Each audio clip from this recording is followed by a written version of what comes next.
You didn't cut everyone off. You just stopped begging people to stay.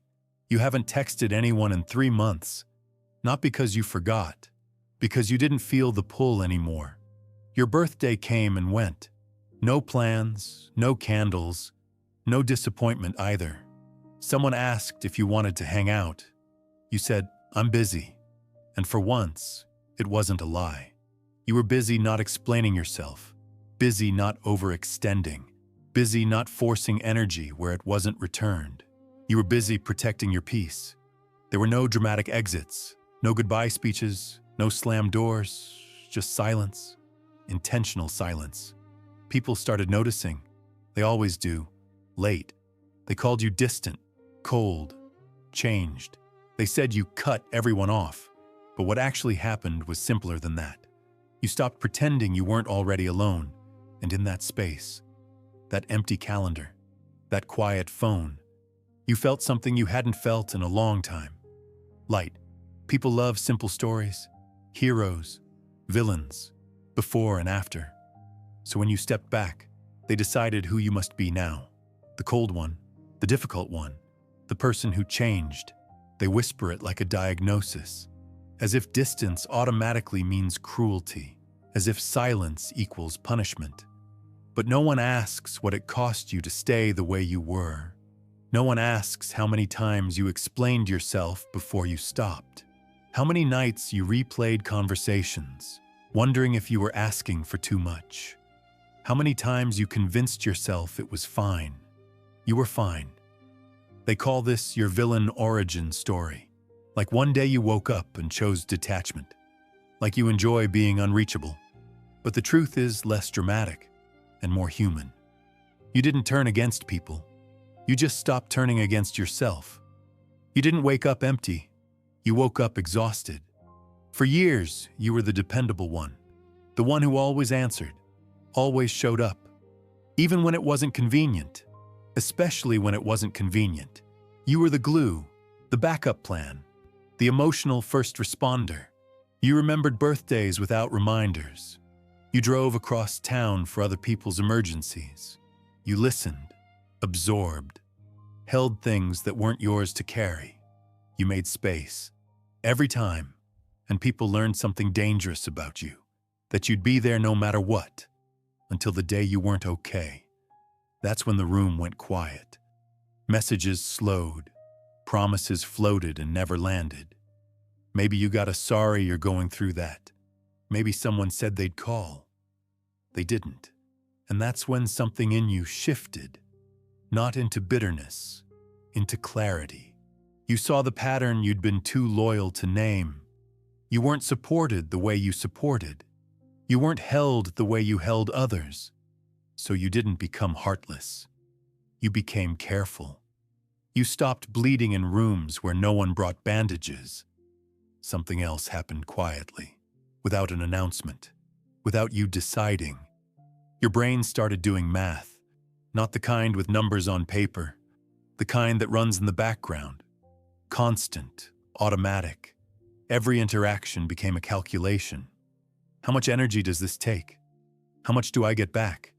You didn't mean to notice. You just did. You saw how often you were the one reaching out. How often you rearranged your life, canceled plans, lowered your needs, and when you looked for the balance. For the moments they adjusted for you, there was nothing there, just empty space. The data was brutal. You were overinvested, emotionally overdrafted. This wasn't resentment. It was accounting. Your brain stopped romanticizing effort, stopped filling in gaps with hope, stopped assuming people would show up later, because later kept not coming. So the math did what math always does. It told the truth. Your nervous system is not poetic. It's practical. It exists for one reason, to keep you alive. And it noticed something your heart kept excusing. Every time you opened up fully, every time you showed up with your whole self, you ended up alone with the aftermath. The friend who disappeared when you got heavy. The partner who stayed for the fun parts and left when it hurt. Your body remembered that, even when your mind tried not to. So it learned. Connection began to feel like risk. closeness like a countdown, love like something that eventually runs out. This isn't bitterness, it's pattern recognition. When the same outcome repeats enough times, your brain stops calling it coincidence. You didn't decide people would leave. Your nervous system concluded it. So you did the only thing you could control. You learned to exit first, not to punish anyone, not to prove a point, but because abandonment hurts less when you're the one holding the door. That's not hate. That's adaptation. That's your survival system saying, I see the pattern now. This didn't start recently. It just became visible recently, long before adult friendships, before partners, before the disappointments had names. Somewhere early, you learned something quietly. Maybe the people who were supposed to notice didn't.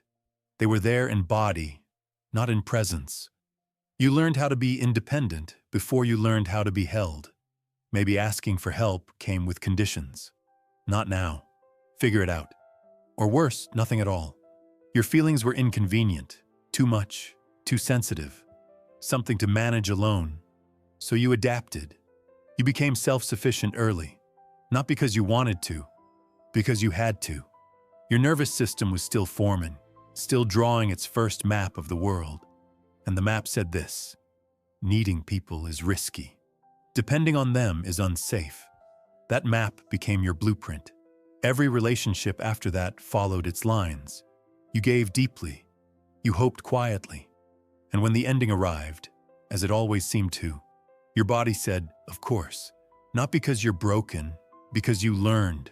People say you built walls. They say it like an accusation, like protection is cruelty. But they're wrong. Walls are made of fear. They keep everyone out, even the good ones. Boundaries are made of clarity. They let you choose. Boundaries say, you don't get unlimited access to me. You don't get to take without giving. You don't get to disappear and return like nothing happened. Here's the part people miss. When the only people who show up are unsafe, boundaries start to look like walls. From the outside, it looks extreme. From the inside, it feels necessary. You didn't shut down connection. You shut down indiscriminate connection. You stopped confusing familiarity with safety. Stopped calling emotional inconsistency normal. And maybe, after enough years of being drained, that distance is exactly what healing looks like. Not isolation forever, just space from what kept hurting you. You didn't become distant. You became observant. After enough repetitions, you learned the language, the pauses, the patterns, the polite disappearances. You noticed how replies got shorter, how enthusiasm faded between sentences, how "I've been busy" showed up right on schedule. You watched effort move in one direction. You asked questions. They answered, but never asked back. You saw who was present when life was light, and who vanished the moment it got heavy. You learned the exit signs. Let's hang out soon. We'll catch up. I promise I'll call. You learned what those phrases actually meant. Not because you're cynical, because you've translated them too many times. This isn't paranoia, it's fluency. You can hear emotional unavailability in the tone before the words, in the delay before the reply, in the way interest expires without explanation. Your nervous system reads these signals instantly now, quietly, accurately. At some point, you stopped trying, not out of anger, out of curiosity. You wondered what would happen if you didn't text first, if you didn't remind them you existed, if you didn't carry the connection alone. So you waited. Days passed, then weeks, and the silence answered for them. No check-ins, no, "Hey, you crossed my mind," no wondering where you went. That's when it hit you. The loneliest sound isn't silence. It's waiting. Waiting to see if anyone would notice your absence. Waiting for proof you mattered without effort. They rarely did, and as painful as that was, it was also clarifying. Because silence doesn't lie. It just reveals. And once you see it, you can't unsee it. The truth is, You've been lonely for a long time, just not alone. You felt it sitting in rooms full of people, laughing at the right moments, nodding along, feeling unseen anyway. You felt it in relationships, lying next to someone and realizing no one was really with you. That was the real loneliness, being present without being met, being known just enough to be useful, never enough to be held. The noise kept you distracted, the messages, the plans, the constant performance of connection. But underneath it all, you were already isolated. When you stepped back, you didn't create loneliness. You just stopped pretending it wasn't there. Here's the part that surprises people. You expected devastation. You expected the empty days to crush you, the quiet nights to feel unbearable. Instead, you got quiet. And quiet didn't hurt the way rejection did. The solo holidays, the birthday with no messages, the problems you handled alone. None of it stung like waiting for people who never showed up. Because isolation isn't the opposite of connection for you. It's the absence of rejection. It's the only place where no one can leave you, because no one is close enough to abandon you. The noise is gone. The disappointment is gone. The constant hoping is gone. What's left is space. And for the first time, that space feels safe. People call it selfish when you finally stop overextending. But they didn't feel the emptiness you were carrying. They didn't see how drained you were trying to be everything for everyone.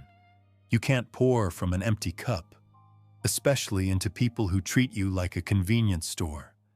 Open when they need you, closed when you need them. You gave until there was nothing left, and still, it wasn't enough. Choosing yourself wasn't a luxury, it was survival. It was realizing that constant self-sacrifice isn't love, it's slow erasure. And you decided to stop disappearing. No matter how they tell the story, you're not the villain. You didn't leave loudly. You didn't burn bridges for attention. You just stopped waiting. What you chose wasn't isolation. It was self-preservation.